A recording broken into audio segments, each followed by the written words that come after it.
हम क्या करनी, हम मौर्य कला पढ़ावतनी। जो मौर्य कला हम पढ़ा देंगे उसके बाद हम एक एक सवाल उठाएंगे और बताएंगे कि इसका आंसर कैसे लिखिएगा।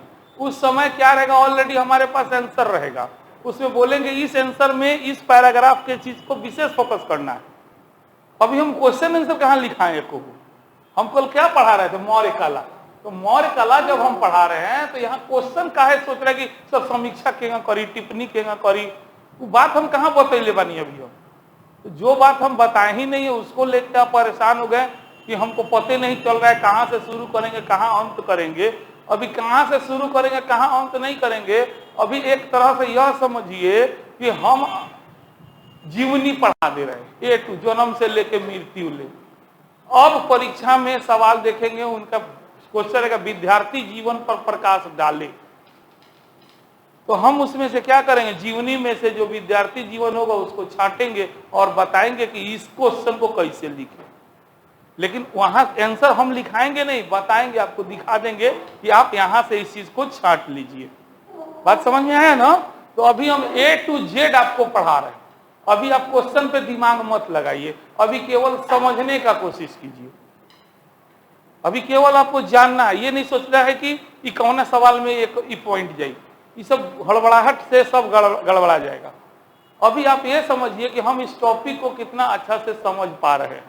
जब टॉपिक समझ में आएगा ना उसके बाद हम क्वेश्चन, इसीलिए तो पहले लिखा दिए हैं। ये बताइए, हमको क्वेश्चन नहीं बताना रहता तो हम इतना आबल मुझे मार कायला कर दे। कौन टीचर पहले लिखाएगा क्वेश्चन, जाने का लिखाएंगे तो लिखेगा सर हमें तो बौद्ध वाला पते नहीं खे चलत, आलोचना तो पते नहीं खे चलत। हम तो दे दिए कि आप लास्ट में हमसे सवाल कर सकिए, पूछिए कि सर इसमें आलोचना कैसे करेंगे, परीक्षण कैसे करेंगे। बात समझ रहे हैं ना। तो उसके लिए मत घबराइए, अभी एक टॉपिक पढ़िए ना। और दूसरा बात ये है कि कल हम बोले थे सबसे बकवास टॉपिक होता है ये, थोड़ा सा मान लिया गया। तो कोई टीचर इसको शुरू में नहीं पढ़ाता है ना, लेकिन फिर भी हम पढ़ाएं। कल बोले कि नहीं बकवास है तो क्या सबसे इंपॉर्टेंट टॉपिक है, तो इसको हम छोड़ दे अपना बड़ाई ला, तो ये आपके हित में नहीं रहेगा। थोड़ा सा एडजस्ट कर लीजिए इसमें। मान लिया 10% कहीं लग रहा है नहीं बुझा रहा है तो रट्टा उतना मार लीजिएगा, हम सीधा बात कह रहे हैं। फिर भी सब लोग को लेके चल रहा है ना। तो इस तरीके से बिल्कुल मत घबराइए। ध्यान दीजिए कला और संस्कृति का मतलब क्या होता है, पहले इसको समझिए। यहाँ कोई भी देश का कोई भी साम्राज्य जो होता है वो अपनी विविध उपलब्धियों के कारण जाना जाता है, जिसमें अगर वह अपने साम्राज्य का विस्तार कर रहा है तो ये उसकी राजनीतिक उपलब्धि हो गई है कि नहीं है। एक बहुत सुंदर प्रशासनिक व्यवस्था जैसे शेरशाह ने कायम किया तो ये उसकी प्रशासनिक उपलब्धि हो गई।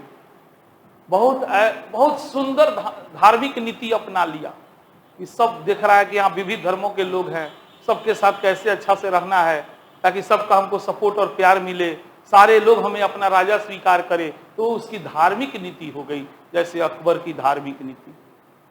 समझ आ रहा है। बहुत से राजा होता है जब इस सब चीज पर ध्यान नहीं देता है, वो बिल्डिंगें बनाते फिरता है ना। तो वो उसकी कला से संबंधित उपलब्धि हो गई। जैसे शाहजहां का शासन का एक से एक बड़का बिल्डिंग बनाया। कला का मतलब सीधे नहीं, हम जब अभी मान लिया गया हम एक काम कर रहे हैं, हाँ हम अपना हिसाब से बनावत नहीं, तो हम अभी चित्रकारी कर रहे हैं कि नहीं कर रहे हैं, तो इसको चित्रकला कहते हैं, है ना। तो जैसे कि मान लिया राजा जो है मंदिर बनवा रहा है, मंदिर का डिजाइन कैसा है, मस्जिद बनवाया तो उस मस्जिद का डिजाइन कैसा है, स्वदेशी है, दूसरे देश से लिया है या मिक्सअप किया है, उसमें कौन चीज का प्रयोग किया है, क्या क्या कलाकारी किया है, यही कला की विशेषता होता है ना। कला के अंतर्गत हम लोग मुख्य रूप से राजभवन को भी रख सकते हैं। जैसे मोदी जी अपन पीएम हाउस बनवावत, दुनिया देखी जबरदस्त बन रहा है ना। तो राजा भी अपने लिए बनवाया हो, है ना। उसके अलावा राजा मंदिर बनवाता है, उसके यहाँ राजा जो है सभा स्थल बनवाता है कि नहीं है। उसके अलावा राजा कुछ बनवा सकता है, ये काहे कहिएगा इतने बनवाएगा? वो हो सकता है वो अपना शासनादेश खुदवाता हो, वो भी आ जाएगा। हो सकता है कि वो किसी धर्म से प्रभावित होकर उस धर्म के अनुसार बिल्डिंग बनवाता हो, उस धर्म के अनुसार चिता को दफनाने के बाद उसके ऊपर कुछ बड़ा बड़ा महल ये बनवा देता हो। तो ये सब कला में आता है। यह कला राजा के तरफ से हो सकता है, आम जनता के तरफ से भी हो जाएगा। जैसे हम लोग जो है अभी सरस्वती माता का पूजा किए तो मूर्ति बनाए थे, दशहरा पूजा किए दुर्गा मैया का मूर्ति बनाए हम लोग, तो ये हम लोग का कला का परिचायक हो गया है कि नहीं है, आम जनता के द्वारा। जाइएगा, अब तो जमाना बदल रहा है, माटी का पहले कितना सुंदर सुंदर मूर्ति बिकता था, गुड़िया बिकता था, है ना, मेला में बिकाता था। तो ये आम जनता के लिए हो गया कि आम जनता क्या करता है ना। उसी तरीका से राजा क्या करता है, या फिर विदेशी लोग का भी बात आ सकता है। ऐसा नहीं है कि दो ये भाग में बांटेंगे, कोई जरूरी नहीं। तो बहुत से विदेशी लोग आए भारत में, उन लोगों ने बनवाया है ना। तो मेनली जो है कृति, कला में कृति आता है। कृति का मतलब कुछ ऐसा स्ट्रक्चर जिसको आपने तैयार किया और उसमें आपने अपने जो भी आपके अंदर भावना थी उसमें उकेरने का कोशिश किया। जैसे आप पढ़ लिख लीजिएगा, नौकरी लगेगा, सपना देखिएगा हम ऐसा घर बनवाएंगे, है ना, और किसी इंजीनियर का मदद नहीं ले रहे, आप खुद अपना मन से बनवा रहे हैं, तो आपका कलाकारी है वो, है ना। एक सुंदर सा घर बनवाए, घर का गेट कैसा है, खिड़की कैसा है कि नहीं, उसका प्रांगण कैसा है, घर में जो ईंट का प्रयोग किया कैसा है, पेंट का कलर कैसा है, उस पर डिजाइन कैसा है, ये सब कला की विशेषता हो गई, है कि नहीं है। तो जो मौर्य वंश था, जिसके बारे में आप लोग को पढ़ा दिए हैं बहुत से लोग जो मेरे छात्र हैं यहाँ पे बैठे, सतवजिया में एगो नहीं भल, बाकी में सब हो गई बा। तो मौर्य वंश के संस्थापक कौन थे? चंद्रगुप्त मौर्य, कहानी याद होगा, पता थे। तो जिस मौर्य वंश का स्थापना चंद्रगुप्त ने किया वो भी नंदों को परास्त करके किया था। किसको परास्त करके? और दूसरा, उस समय विदेशी शक्ति भारत पे हावी था, उस शक्ति को भी परास्त किया मौर्यों ने। तो मौर्य जो शासक थे, मौर्य जो वंश था, नो डाउट काफी शक्तिशाली था। तो राजनीतिक रूप से तो उसका योगदान है ही है, लेकिन इसके अलावे उन लोगों ने कला के क्षेत्र में भी बढ़ चढ़कर हिस्सा लिया। जैसे चंद्रगुप्त मौर्य ने ही पटना में कुम्हरार में एक बहुत बड़का घर बनवाया है। वो घर था कि क्या था इसके बारे में एग्जैक्ट जानकारी नहीं है, लेकिन उसका नाको नक्शा देख के विद्वानों ने कहा ये कोई बहुत बड़ा मीटिंग वाला जगह, सभा स्थल लग रहा है। क्या लग रहा है? सभा स्थल, है ना। अब उस सभा स्थल में कोई सन सभा स्थल बने कौन टाइप से बनाया था, तो ऊपर विशेषता में पूरा पिलर पर टिका हुआ था, लकड़ी का बना हुआ था। एक बात पर तो ये चंद्रगुप्त मौर्य के समय की कलाकारी हो गई। उसके बाद बिंदुसार के समय नहीं कुछ मिलता है विशेष। फिर अशोक के समय देखते हैं तो अशोक बौद्ध धर्म से प्रभावित था, बौद्ध धर्म से रिलेटेड उसने स्तूप बनवाया, स्तंभ बनवाया। उसको इच्छा थी कि पूरे भारत में जहां जहां मेरा शासन है लोग मेरे शासन के आदेश को जाने, इसीलिए वो लिखवा देता था। तो स्तंभ बनवाता था, उस पर लिखवाता था, कुछ प्रतीक चिन्ह भी था, है कि नहीं है। कुछ धर्म के लोगों को रहने के लिए उनके हिसाब से जंगलों में, पहाड़ों में घर बनवाता था, उसको गुहा कहते हैं, है कि नहीं है। तो ये अशोक के समय का कलाकारी हो गया। उसके बाद अशोक का पोता था, दशरथ राजा था, उसने भी अपने समय में कुछ इस टाइप का काम किया। तो और ये कोई जरूरी नहीं कि हम 3 नाम ले रहे हैं तो आप 3 ही लीजिए, आप और गहनता से अध्ययन कीजिएगा और थोड़ा बहुत मिलेगा, लेकिन मेन ये 3 लोग हैं। जब मौर्य कला की बात आएगी, जब मौर्य कला की बात आएगी तो इसकी शुरुआत चंद्रगुप्त से ही हो जाएगी, क्योंकि चंद्रगुप्त ने भी एक ऐसा भवन बनवाया है जिसका विदेशी विद्वान इतना प्रशंसा करते हैं, कहते हैं उस समय के महलों में ये शानदार सर्वश्रेष्ठ था। तो फिर आप उसको छोड़ दीजिएगा तो नंबर आएगा? नहीं आएगा। फिर अशोक पे आते हैं तो अशोक ने भी ऐसा ऐसा कार्य किया जिसका प्रशंसा पूरे विदेशी लोग किए हैं और आज भी उपलब्ध है उसमें से कुछ साक्ष्य, फिर उसको भी नहीं छोड़ सकते हैं। ऐसा नहीं है कि अशोक, चंद्रगुप्त के अलावा, दशरथ के अलावा और कोई नहीं बना उनका, लेकिन उतना कम है वैल्यू, उतना इंपॉर्टेंस कम है, उसको छोड़ देंगे।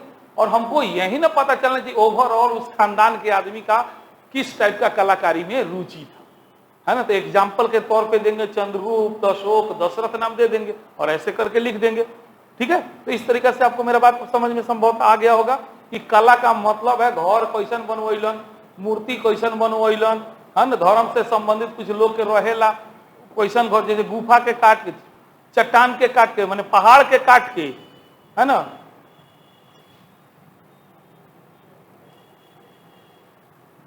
जितना दशा करे के बाद कॉल लोग रिजल्ट ना दे लोगन तो बुझ लिया लोगन। हम कहेंगे आएंगे सड़सड़ाएंगे पढ़ाएंगे जाएंगे, और एकदम से बचपना वाला हाल हो गया है। अरे डाले हैं कि नहीं डाले यादों नहीं है।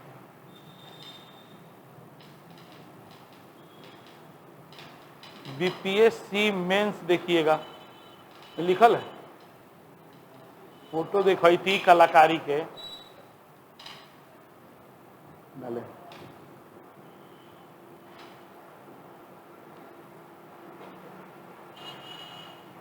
देखो ये स्तंभ है, अब बुझाई आज वो बा सारनाथ हुई, बहुत जगह ऊपर चिन्ह देखे कोई तब समझ में पकड़ाई। अब देखिए इसमें कहाँ है नहीं, ये सब छोड़िए, पहले ही देखिए ये कलाकारी है। अब हिया से लेके हिया ले, फिर एगो पार्ट हई, फिर एगो पार्ट हई, फिर ए पर एगो जान, है ना। अब इसी को क्या करेंगे हम लोग, तोड़ तोड़ के बताएंगे कि किस टाइप से बना था। तो नीचे से मोटा से ऐसे पतला करना है, थोड़ा सा गड़बड़ बना हुआ है ऐसे, है ना। ये कमल के फूल उल्टा है, अगर सीधा कर देंगे तो कमल के फूल टाइप का लगेगा। उसके बाद एगो चबूतरा है, उस चबूतरा पे कई प्रकार के जीव, कोई जरूरी नहीं है कि ये जीव होके, चिन्ह भी हो सकता है ना। तो इस स्तंभ हो गया ये, हाँ देखिए। उसी को ऊपर में जो था सिर्फ इतना हम लिए हैं, इस पे थोड़ा क्लियर दिखाई दे रहा है कि कमल का फूल उल्टा है, या घंटी भी बोलते हैं इसको, ये संभवतः घंटी या कमल, हाँ। उसके बाद ये बना इसके ऊपर, और इसके ऊपर देख रहे हैं 3 गो नहीं है 4 गो है, वो दिखाई नहीं देता, हाँ। ये देखिए सांची स्तूप है।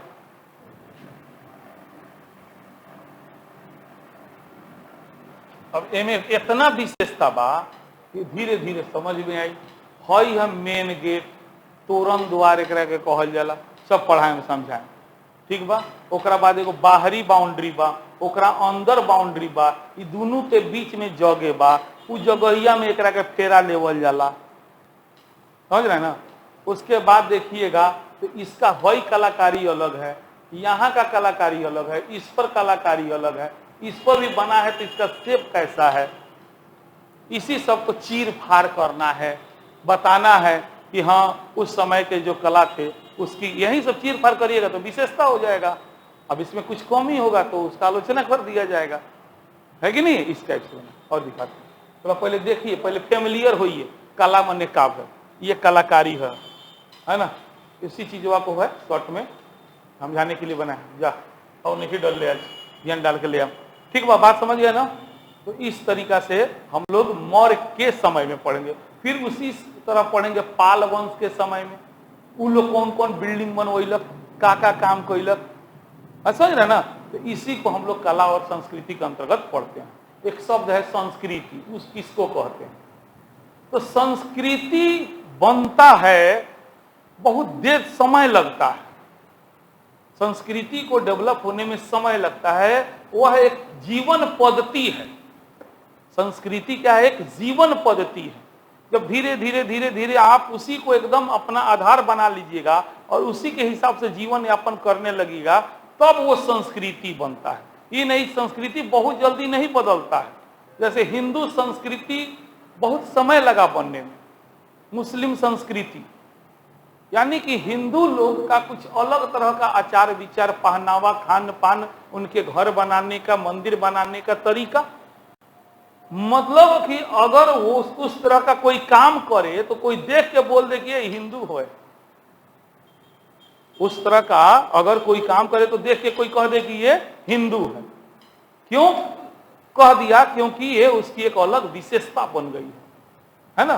तो किसी भी संस्कृति को आगे बढ़ाने में कला का सबसे ज्यादा योगदान होता है, इसीलिए टॉपिक का नाम पड़ जाता है कला एवं संस्कृति। आप नहीं हो संस्कृति बोलिएगा तो कोई भी संस्कृति बिना कला का पहचाना ही नहीं जाएगा। कोई भी संस्कृति, खान पान संस्कृति है, रहन सहन संस्कृति है, कपड़ा लाता संस्कृति है ना, कलाकारी संस्कृति है। तो संस्कृति बहुत चीज से मिलकर बनता है। आपके जीवन के हर क्षण हर पहलू को जो प्रभावित करता है वो संस्कृति का अंग बनते जाता है, बनते जाता है, बनते जाता है। और जब संस्कृति केवल पढ़ना रहता तो खाली कॉलेज नहीं पढ़ते, बहुत कुछ पढ़ना पड़ जाता। उसमें हम लोग को खान पान से लेके, रहन सहन से लेके, जीवन यापन का तरीका से लेके बहुत कुछ पढ़ना पड़ जाता है, कला वाला सब पढ़ना पड़ेगा। लेकिन हम लोग को कला संस्कृति पढ़ना है, यानी संस्कृति का केवल कला वाला पार्ट पढ़ना है। क्लियर हो गया? इस तरीका से। तो कल हम आपको लिखा रहे थे, थोड़ा सा पहले उसको एक बार हम फिर समझा देते हैं, उसके बाद शुरू करते हैं कि परिचय लिखा है। अब इस परिचय का परिचय कहां कहां देना है ये बाद में बताएंगे ना। एक जनरल मौर्य कला के बारे में हमने परिचय लिखा दिया। अब क्वेश्चन देखा जाएगा, उसके बाद बोलेंगे हाँ इस परिचय में से ये एगो हई लाइन में छांट दिया तो बाकी एकरा ला सुटेबल बा, हई पैराग्राफ छांट देबा तो एकरा ला सुटेबल बा, है ना, इस टाइप से बताएंगे। लेकिन एक ओवरऑल परिचय हमने मौर्य कला का दिया कि कला किसी भी काल की जो होती है वो सांस्कृतिक जीवन की सबसे महत्वपूर्ण पहचान बन जाती है। तो मौर्य काल प्राचीन भारतीय इतिहास का एक महत्वपूर्ण समय रहा है, जब ना केवल राजनीतिक रूप से, क्या बोले पहले मौर्यों का पहचान तो पहले राजनीतिक रूप से न हुआ, उन्होंने नंदों को हराया, विदेशियों को भगाया, तब ना अपने आप को राजनीतिक रूप से स्थापित किए। तो जनरली देखिएगा जो वंश राजनीतिक रूप से कमजोर होगा उसके कला का चर्चा ही नहीं किया जाएगा।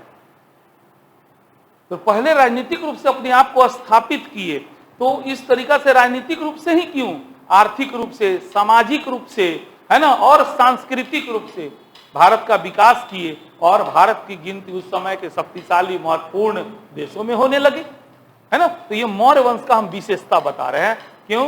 क्योंकि यह विशेषता बता के हम ये बताना चाह रहे हैं कि मौर्य वंश एक मजबूत, शक्तिशाली और सभी दृष्टिकोण से परिपूर्ण वंश था। तो हम लोग उस सभी में से एगो निकालेंगे कला। आप यह परिचय राजनीतिक में भी दे सकते, कोई दिक्कत नहीं है, चलेगा।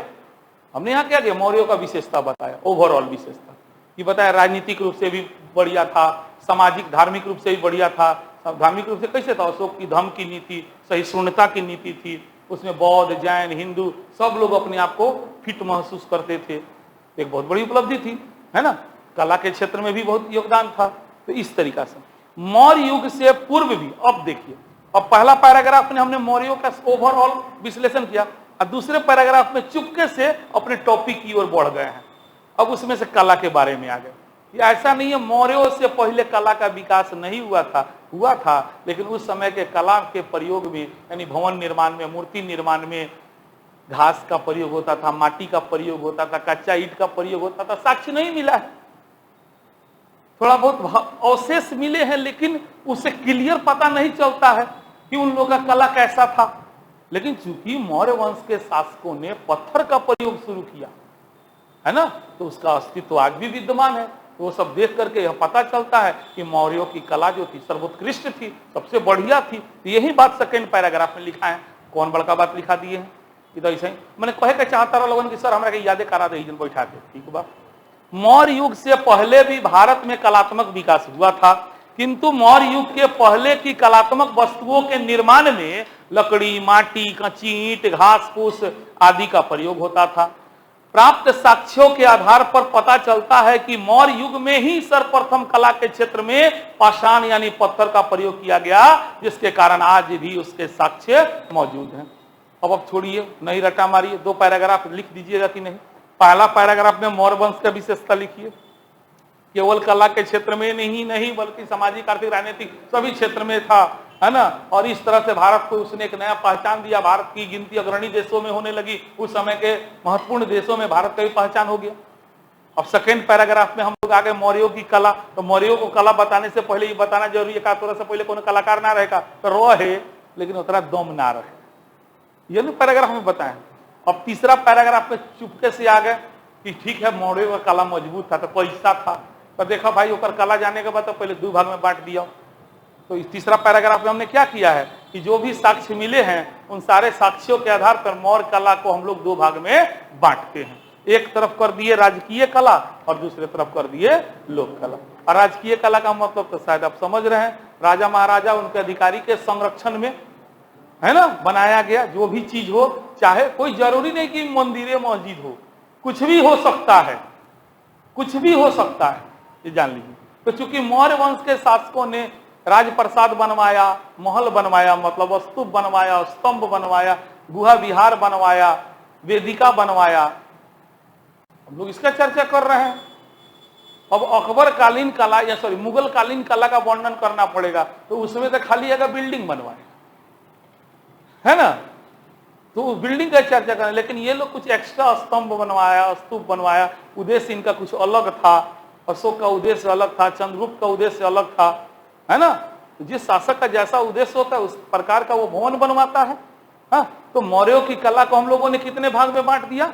2 भाग में। कौन कौन बांटा? एक राजकीय बांटा और एक लोक कला बांट दिया। अब राजकीय कला में हेडिंग में वहीं पे लिखा दिया कि मास्टर को समझ में आ जाए कि बउआ हमर का लिख ले हो, ताकि पहले ही डिटरमाइन हो जाए बहुत बढ़िया लिखा है, इस सब का बात अगर लिखा है तो नंबर बढ़िया दे देगा। इसीलिए जानबूझ के यहाँ ग्राफिंग कर दिए कि मौर्य कला को 2 भाग में बांट दिए, राजकीय कला। अब इस राजकीय कला के अंतर्गत शुरू से शुरू करेंगे, यानी चंद्रगुप्त से शुरू किए और चंद्रगुप्त के समय में जो सबसे प्रसिद्ध एग्जाम्पल है उसको रख दिए। ऐसा थोड़ी देखो ये बना होगा, और भी बहुत सारा होगा, लेकिन कितना लिखिएंगे हम लोग। तो राजप्रसाद के बारे में चर्चा कर दी जो सबसे ज्यादा इंपॉर्टेंट है। फिर अशोक के समय स्तंभ, स्तूप, गुहा विहार, है ना, वेदिका वगैरह का चर्चा कर दिए। फिर दशरथ ने भी अपने समय में गुहा विहार वगैरह बनवाया था। उसके बाद बात आती है लोक कला। तो आम जन क्या बनाता है? मूर्ति बनाता है, माटी के बर्तन बनाता है, ये सब में कलाकारी दिखाएगा। तो आम जन का बात। अब इसी का एक एक करके हम लोग क्या करते हैं? विस्तार करते हैं। ठीक है, कहाँ ले लिखे ले बनी तक कॉपी बुझाइल साचो हमर मन मत रखल लोगन। पढ़े के बाद तो नहीं कि हमरे से, अब पढ़ावे के बाद हमरा तो नहीं के।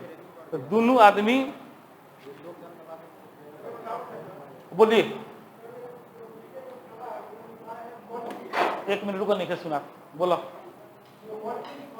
कौन चीज? कौन चीज? मन का। ये नु कौन है तो नहीं कि शुरू में हबड़ा जाला। मनका के बारे में एक पैराग्राफ लिखा है, बात समझे मेरा। अभी तो खाली हेडिंग है, वहां तक पहुंचने अब उतना समझाइए देंगे तो बचल कौन चीज? तो टॉपिक ना खत्म हो गए। हर पॉइंटवा को समझा देंगे तो कुछ बचेगा क्या? थोड़ा सा पेशेंस आप लोग भी रखिए, हुड़हुड़ाइए मत। अंत में सारा क्वेश्चन फिर उठाएंगे तब फिर कहेंगे यहाँ से हेंगा लिखिएगा। ठीक है, मन के मने बर्तन नहीं होला। ठीक बा, चलिए हेडिंग दीजिए। कौन सी हेडिंग दीजिएगा? दरबारी कला। यहीं तक ना लिखाए थे वो, खाली डिवाइडेशन न किए थे। चलिए अब ए नंबर दीजिए। कौन नंबर? सॉरी, कौन नंबर तो नहीं है, कॉल लिख करके परीक्षा में न दिए नंबर, है ना। दरबारी अथवा राजकीय कला जी।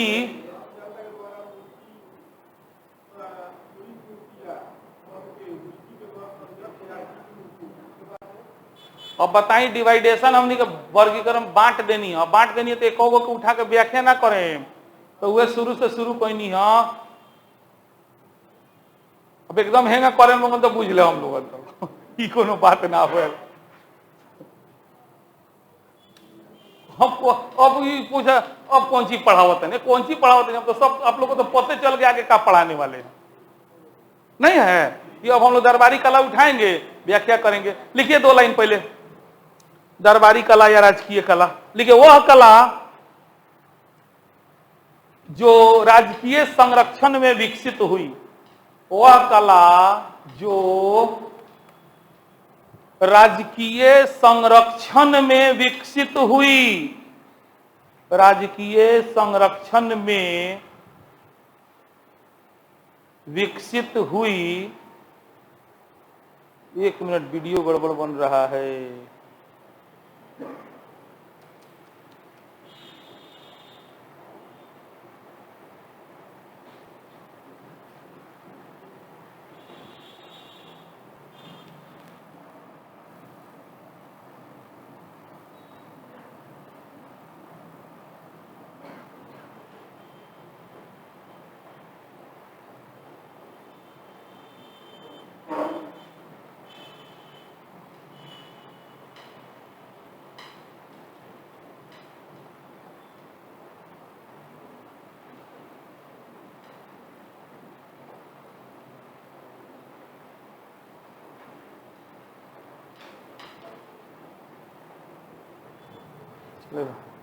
हाँ लिखे, वह कला जो यहां से लिख रहा है, हाँ वह कला जो किसके संरक्षण में, राजकीय संरक्षण में विकसित हुई, कौमा कौमा दीजिए, राजकीय अथवा दरबारी कला के अंतर्गत आती है।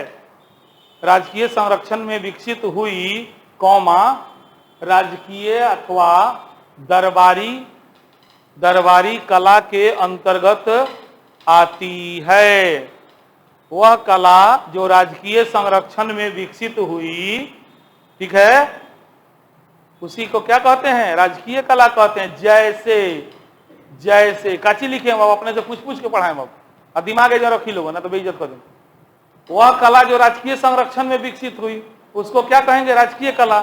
जैसे चंद्रगुप्त का राजप्रसाद, अशोक का स्तंभ, लिख दो तनका, लिखो जैसे चंद्रगुप्त का, हाँ फुल स्टॉप आती है, फुल स्टॉप, उसके बाद जैसे कंटिन्यू, जैसे चंद्रगुप्त का राजप्रसाद, राज प्र आकार स आकार द, राजप्रसाद, कौमा अशोक द्वारा निर्मित स्तूप, अशोक द्वारा निर्मित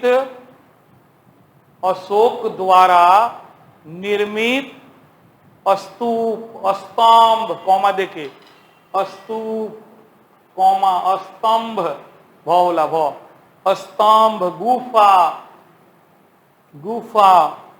गुफा, कौमा दीजिए, फिर लिखिए राजा दशरथ के काल में निर्मित, राजा दशरथ के काल में निर्मित, राजा दशरथ के काल में निर्मित नागार्जुन पहाड़ी में गुफा, नागार्जुन पहाड़ी में गुफा, नागार्जुन पहाड़ी में गुफा आदि, नागार्जुन पहाड़ी में गुफा आदि। तो हमने क्या किया इस पैराग्राफ में, दरबारी कला किसे कहते हैं क्या है बता के एग्जाम्पल दे दिया। अब उसी एग्जाम्पल का अगले पैराग्राफ में चंद्रगुप्त का लेंगे, उसके बाद उसके अगले पैराग्राफ में अशोक का लेंगे, अशोक को 4 भाग में बांट देंगे, और हर एक पैराग्राफ में या 2-3 पैराग्राफ का जरूरत पड़े तो 2-3 पैराग्राफ पे एक एक कला का व्याख्या करते चलेंगे। तो इस पैराग्राफ में शुरू किए दरबारी कला। सबसे पहले बताएं दरबारी कला क्या है, किसके द्वारा डेवलप किया गया, इसके अंतर्गत कौन कौन कला आता है, किस किस राजा के द्वारा बनाया गया कला आता है।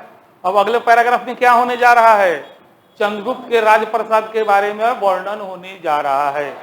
अगले पैराग्राफ में क्या होने जा रहा है, नियम यही ना होगा, इससे दूसरा क्या हो सकता है। अगले पैराग्राफ में क्या करेंगे हम लोग, चंद्रगुप्त के राजप्रसाद की विशेषता लिखेंगे। पैराग्राफ चेंज कीजिए, लिखिए मगध सम्राट चंद्रगुप्त मौर्य के शासन काल में, मगध सम्राट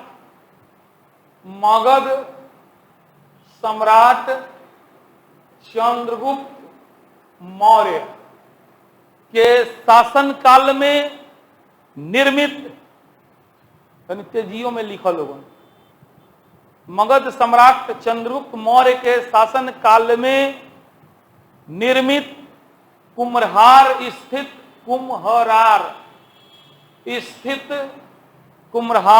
स्थित राजप्रसाद राजकीय कला का, कुम्हरार स्थित राजप्रसाद राजकीय कला का सर्वोत्कृष्ट उदाहरण है। राजकीय कला का सर्वोत्कृष्ट, यहाँ तो हिंदियों सिखावे के बाद, सर्वोत्कृष्ट उदाहरण है। पहले चलू पहले बतैले ही नहीं, हम पंकज तिवारी से पढ़ ले रही, तो खास उस समय हम बहुत मैच्योर्ड हो गए रही, वो कितनों स्पीड में लिखा फर्क ना पड़े। वो पढ़ावस मुजफ्फरपुर यूनिवर्सिटी के कोनो कॉलेज में, आवस 5 चवैले, हम थूक से पनवा मुंह में धैले, वो बोला बुझेबे ना करे, लिखल तो लिखल ना तो गईल।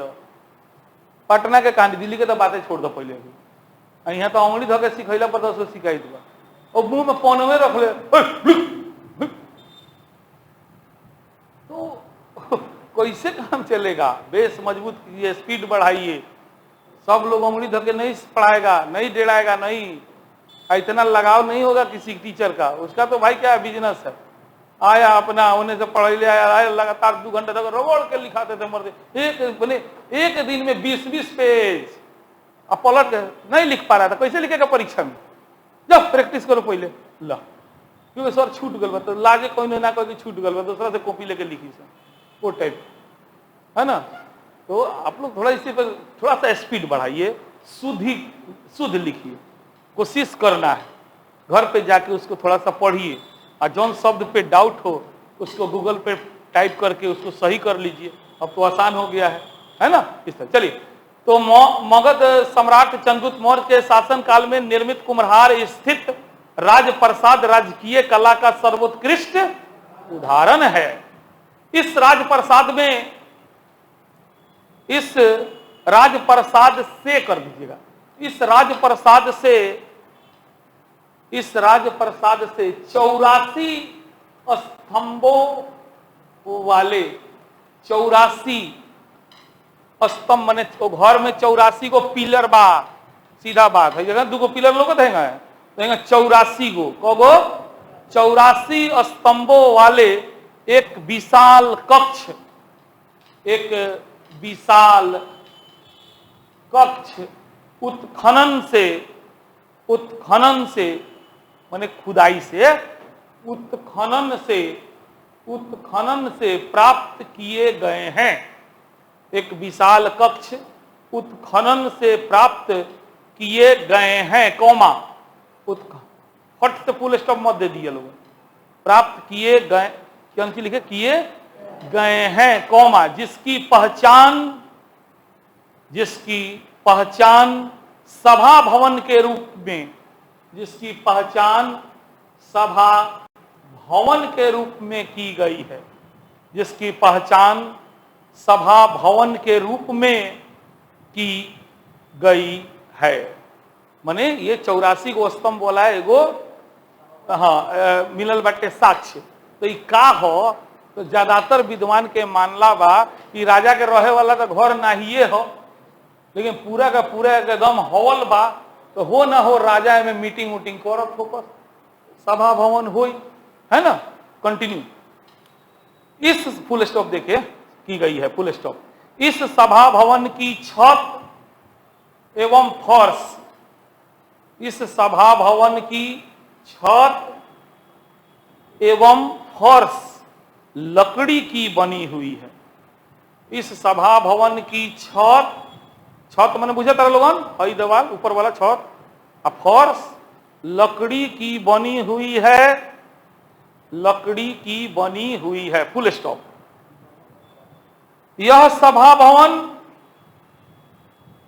140 फुट लंबा, यह सभा भवन 140 फुट लंबा और 120 फुट चौड़ा, 120 फुट चौड़ा है, 120 फुट चौड़ा है। इस राजप्रसाद के संबंध में, इस राजप्रसाद के बारे में, इस राजप्रसाद के संबंध में परीक्षा में शब्द देते नहीं, मत लिखिए। रोमन इतिहासकार, माने शब्द बचाना जब लिख सकते हैं, रोमन इतिहासकार एरियन, नाम रहे कौन सी, एरियन, तो डायरेक्ट लिखिएगा इस राजप्रसाद के संबंध में एरियन ने कहा है, उसको बताने का कोई जरूरी नहीं है एरियन कहाँ के रहलन। ठीक बात समझ में आ लो। हाँ, इस राजप्रसाद के संबंध में कौन सी बोलनी है, हाँ, रोमन इतिहासकार एरियन ने लिखा है, कहा है बोल दे ले रही, काट दो, 10 बेर रोकबो लोगन, 10 बेर लाइन चेंज हुई। पहले बता देता नहीं, हम जो नोट्स लियाल बनी वो अधूरा बा, खाली काटा कुटी बा, खाली मैटर लाए हैं, शब्द अपना देंगे, आप चिंता मत कीजिए। हाँ लिखे, क्या लिख रहे थे हम लोग, इस राजप्रसाद के संबंध में रोमन इतिहासकार एरियन ने लिखा है कि लिखा है कि चंद्रगुप्त के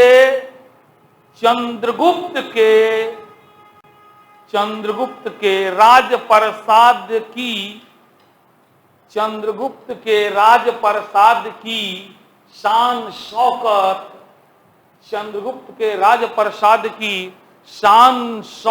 का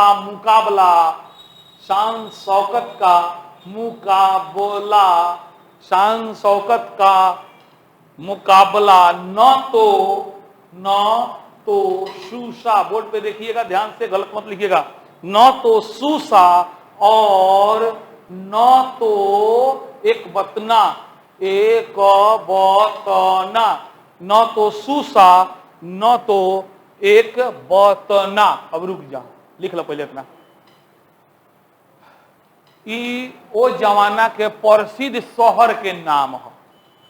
लोग कहे बड़ा सुंदर शहर बा, बड़ा विकसित शहर बा, तो एरियन कहलक बा के मधु का खाक विकसित बा, उससे तो बढ़िया है देखो कुम्हरार के राजप्रसाद, ओहू से बढ़िया बा, उन्हें बड़ाई मरले भा, तो वह कंपेयर किया जा रहा है। तब लिखिए, शानो शौकत का मुकाबला न तो सूसा और न तो एक बतना के महलों से की जा सकती है। न तो सूसा और न तो एक बतना के महलों से की जा सकती है। कंटिन्यू।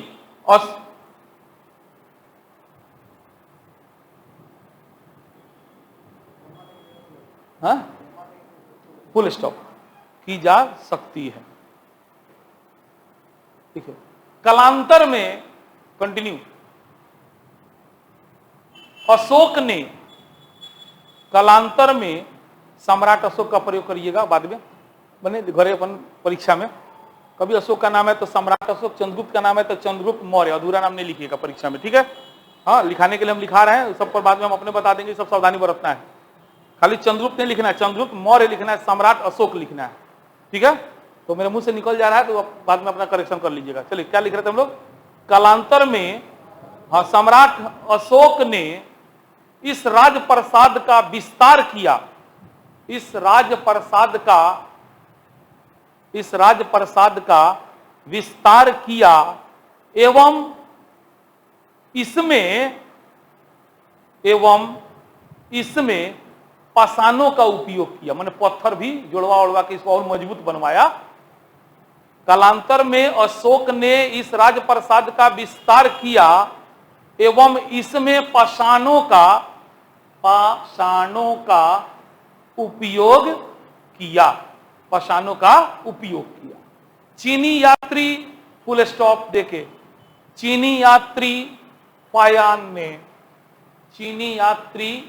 पाहियान, बोर्ड पे देख लीजिए, चीनी यात्री पाहियान ने इसे देखकर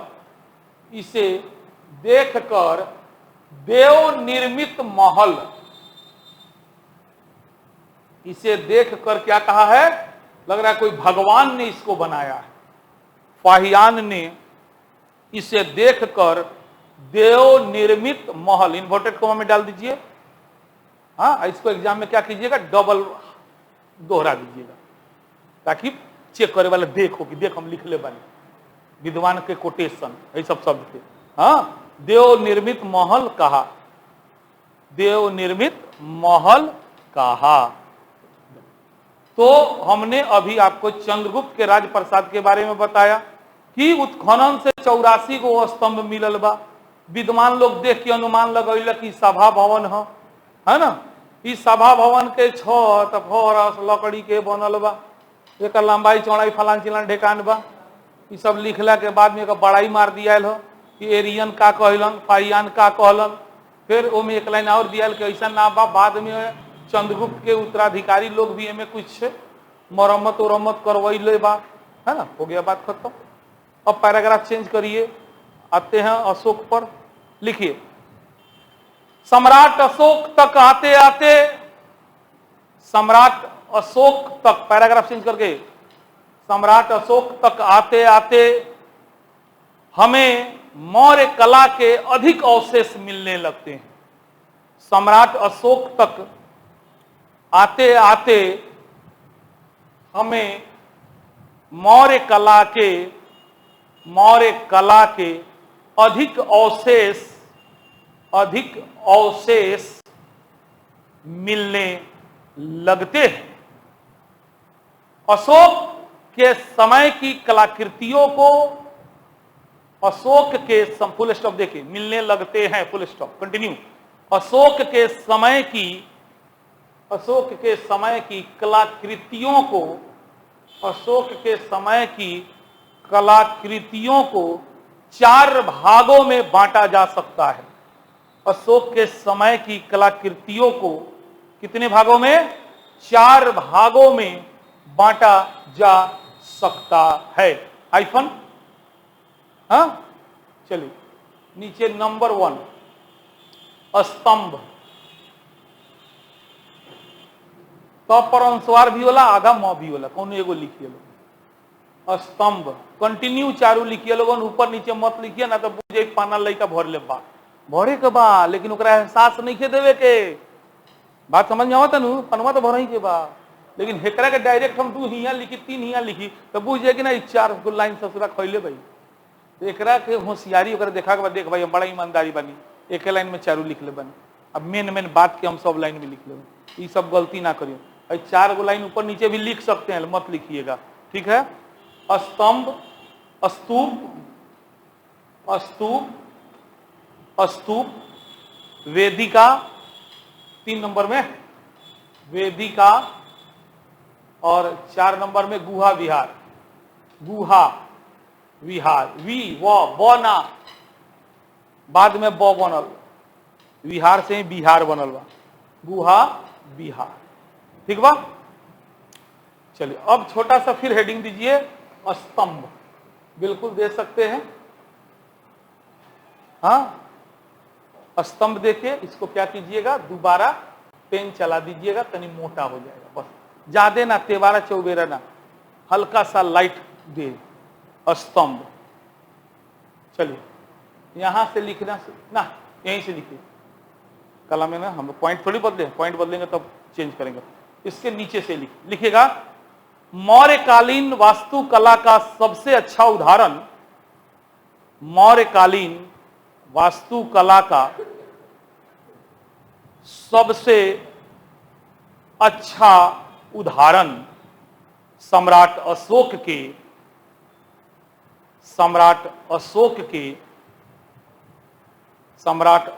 के एकास्मक,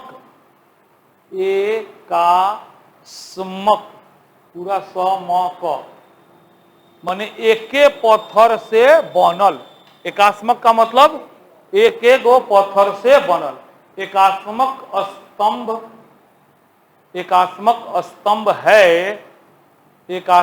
स्तंभ है, कौमा, जो उसने धम प्रचार हेतु, धम ध आधा म पूरा म, धर्म ना, धम, जो उसने धम प्रचार हेतु निर्मित कराया था, धम प्रचार हेतु निर्मित कराया।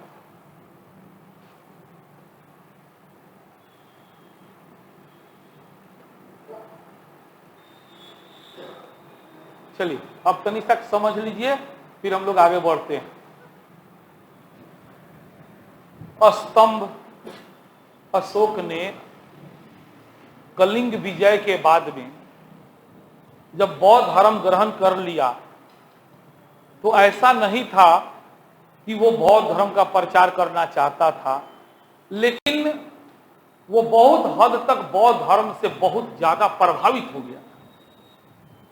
फिर भी उसे लगा कि मेरा जन्म हिंदू धर्म में हुआ और शुरू से हमने हिंदू धर्म को माना, और हिंदू धर्म ने कतई हमको पथभ्रष्ट नहीं किया, लेकिन हमको अभी जो सुकून चाहिए, जो कलिंग के मैदान में हमने खून की नदियां बहा दी है, और उसके बाद जो मेरा मन विचलित हो रहा है, इसका इलाज बौद्ध धर्म में है, इसलिए हम बौद्ध को अपना लिए।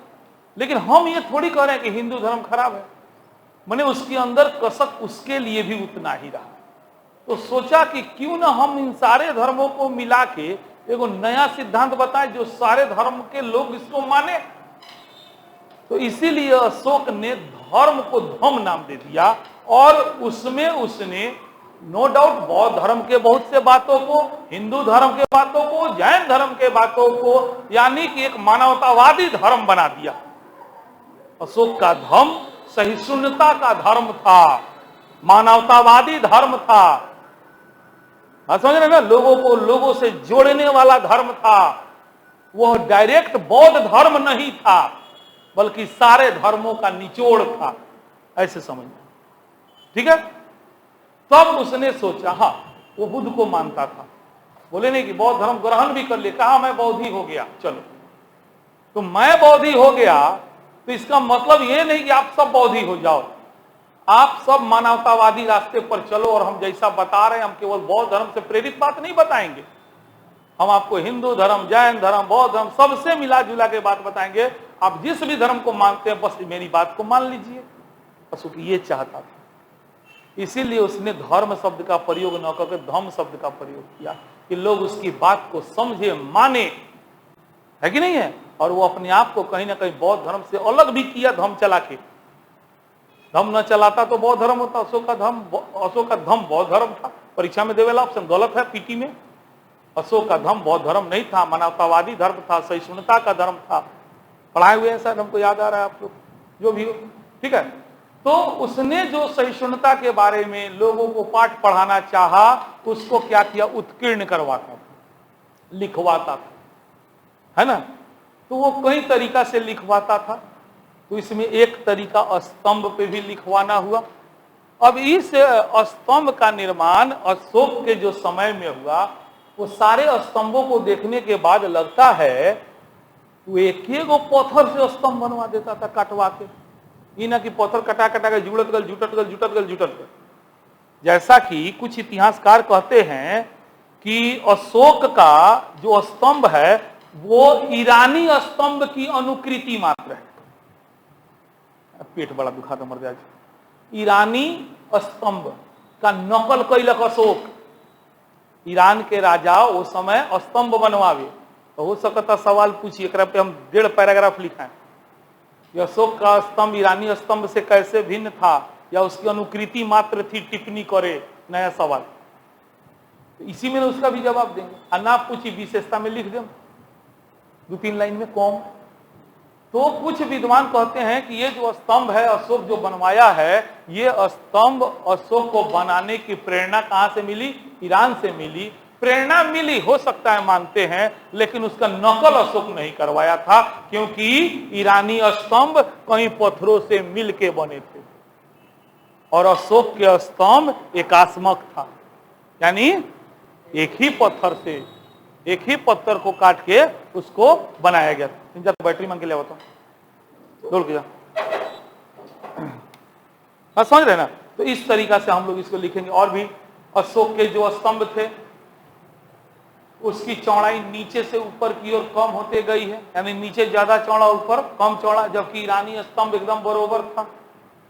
ऐसे करके बहुत सारा अंतर हम बताएंगे, है ना। तो अशोक के स्तंभ बनवाने के पीछे मेन उद्देश्य था अपने धर्म का प्रचार करना।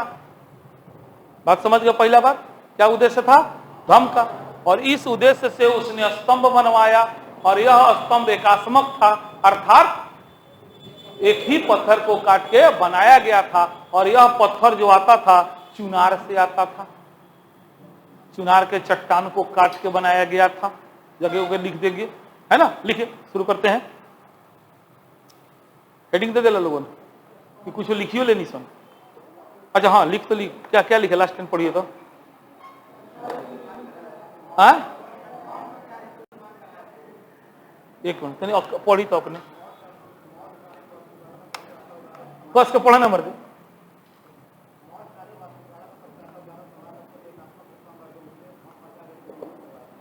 धम्म प्रचारित निर्मित,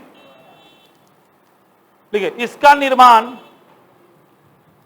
चुनार जगह है। 1 मिनट रुक जा, बैटरी लगा। चुनार उत्तर प्रदेश में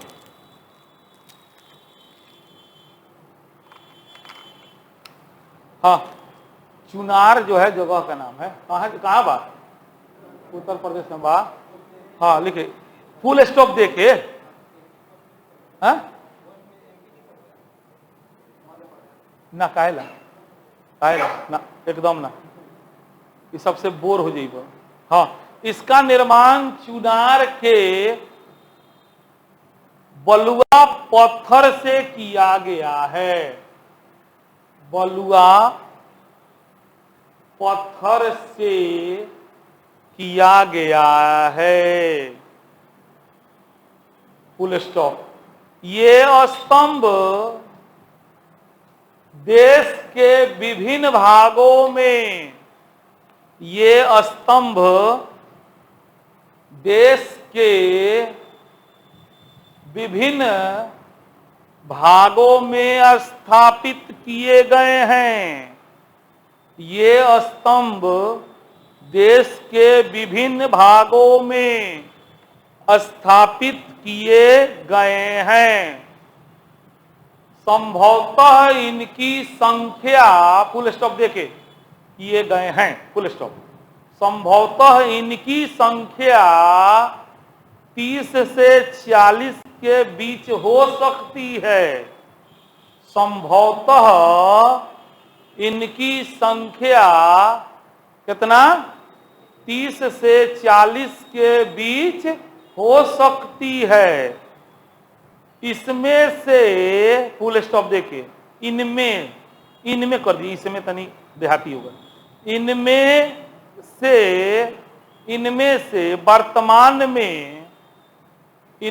से वर्तमान में 15 ही सुरक्षित हैं।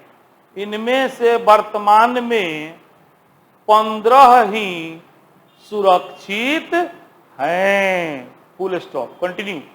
इन स्तंभों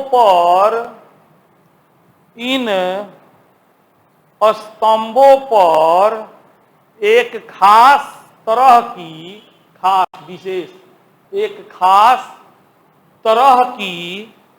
पॉलिश की गई है। एक खास तरह की पॉलिश की गई है, कॉमा, जिसे ओप कहते हैं। जिसे ओप, खास तरह की पॉलिश की गई है, जिसे क्या कहते हैं? ओप कहते हैं। ये स्तंभ, ये ओप कहते हैं, फुल स्टॉप, कंटिन्यू। ये स्तंभ 2 प्रकार के हैं। ये स्तंभ 2 प्रकार के हैं, हाइफन। एगो ऐसा स्तंभ जहाँ पर कुछ लिखल बा, एक प्रकार। एगो ऐसा स्तंभ जब कुछ नहीं खे लिखल, ठीक बा, लिखल नीचे नंबर क चाहे लिख दिया बा, 1 2 लिख, नीचे नंबर लिखे। स्तंभ शुरू करो। स्तंभ जिन पर धम लिपियां खुदी हुई है, जिन पर धम के बारे में कुछो लिखल बा, धम लिपियां खुदी हुई है, धम लिपियां खुदी हुई है। जैसे, खुदी हुई है के बाद कॉमा, फुल स्टॉप ना, जैसे के बाद हाइफन। जैसे दिल्ली मेरठ, दिल्ली हाइफन मेरठ, कॉमा, दिल्ली मेरठ। सब पढ़ले बानी पीटी में, जाके कॉपी उलेटर लोगन तनी पढ़ लोगन। अशोक के स्तंभ कहाँ से मिले हैं, याद बा? हाँ, अब बउआ ता लोग हमरे के दोषी ठहरा होता, लोग लिखत रह लोगन। दिल्ली टोपड़ा, दिल्ली टोपड़ा, कौमा, इलाहाबाद। अब ये केहू के पता नहीं खे तो पीटी में नहीं पढ़ले लोग, तो पढ़ी लोग तो याद समझ में हम ना जब समझाए, मैंने यहाँ से मिलल बा। हाँ नु, क्या गए हो, बताओ तो, खड़ो जा तू, खड़ा ये ना आपके पीछे, बताइए का मतलब है। आए हाँ सही बा। पहले कहाँ रहे, मेरठ में रहे, ओकरा के उठा के कहाँ ले आवल गए। हाँ वही से का नाम बाटे ही है। बैठिए, बात समझ गए ना। सब पढ़ाए हुए हैं, जाके अपन रिविजन करी लोगन। पीटी नहीं पढ़ाओ तो मेंस पढ़ाओ। और बैठ के एकरा बारे में पढ़ाओ तो फिर 1 घंटा। दिल्ली मेरठ ओकर नामे है, स्तंभवा के नामे है ना। दिल्ली, टोपड़ा, इलाहाबाद, कॉमा दे के लिखते चलिए। गौरी लौरिया, नंदनगढ़, लौरिया, नंदनगढ़, लौरिया, नंदनगढ़, जल्दी जल्दी। लौरिया औरेराज, लौरिया नंदनगढ़, कौमा लौरिया औरेराज। कोनो जरूरी नहीं है परीक्षा में जितना लिखा होता नहीं लिख दिया, में एक दुइयो को लिख दिया लोगों जैसे में। बात समझ में आया। एमे से 2 गो 3 गो जो गो याद पड़े लिख के फुल स्टॉप मार दिया। आदि कह दो, रामपुरवा लिख लो। लिखावे का तो सब लिखा दिए, तो पूरा लिस्टे देले रही शायद। रामपुरवा आदि कर दो ना हो। रामपुरवा के स्तंभ में लिखल नहीं है कुछ, सॉरी रामपुरवा ना गलत दे दादा। वैसा 2 पार्ट में बांट देनी सन स्तंभ नु, तो वैसा स्तंभ जे पर खुदल बा कुछ लिखल बा, और दूसरा पार्ट में वैसा जे पर कुछ हो, तो रामपुरवा वाला पर कुछ नहीं लिखल। आदि करिए ना, हो गया आदि फुल। चलो नीचे 2 नंबर दीजिए जल्दी से। एक प्रकारी होगा, दूसरा लिखे स्तंभ जो बिल्कुल सादे हैं। स्तंभ जो बिल्कुल सादे हैं, स्तंभ जो बिल्कुल सादे हैं, जैसे जैसे रामपुरवा, पूर्वा, बसाड़, रामपुरवा, बसाड़,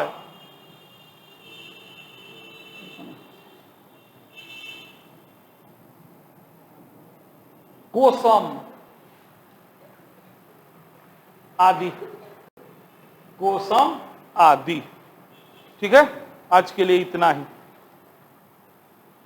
अभी कंटिन्यू है। अब सुनिए पहले तो आज हम लोग पढ़े, सबसे पहले यह जाने कि मौर्य कला को जो है राजा के हिसाब से राज दरबारी और आमजन में बांट दिए। दरबारी को 3 पार्ट में बांट दिए, चंद्रगुप्त, अशोक, दशरथ। उसके बाद आज हम लोग चंद्रगुप्त का अध्ययन खत्म कर दिए, राजप्रसाद के बारे में। अब अशोक शुरू किए हैं, है ना। तो अशोक के समय कुछ ज्यादा साक्ष्य मिला है, तो उनके समय में जो कला का विकास हुआ था उसको 4 भाग में बांट दिए हैं। स्तंभ, स्तूप का क्या बताएं, वेदिका, गुहा विहार में। स्तंभ के बारे में हम आपको थोड़ा सा अभी पढ़ा दिए, बता दिए कि ये स्तंभ का बनाने का उद्देश्य था वो धम्म प्रचार था। ये एकात्मक थे, चुनार के पत्थर से बनाए गए हैं, ये नहीं बताए अभी हम। और संख्या भी लगभग बता दिए, 30-40 गो है शायद, लेकिन 15 ही गो बचल बा। हाँ, पर पॉलिश वॉलिश रहे ओकरा के कहल जाए, है ना। और ये जो स्तंभ है 2 प्रकार के हैं, एगो पर कुछ लिखल बा, एगो पर कुछ लिखल। अब आगे कंटिन्यू भी आन, अब बुझाता है साचो बताओ लोगों ना तो बुझल। अब ठीक बानू, ठीक। चले जाइए लोग जल्दी, अनहार हो गया। चलो ध्यान 9 बजे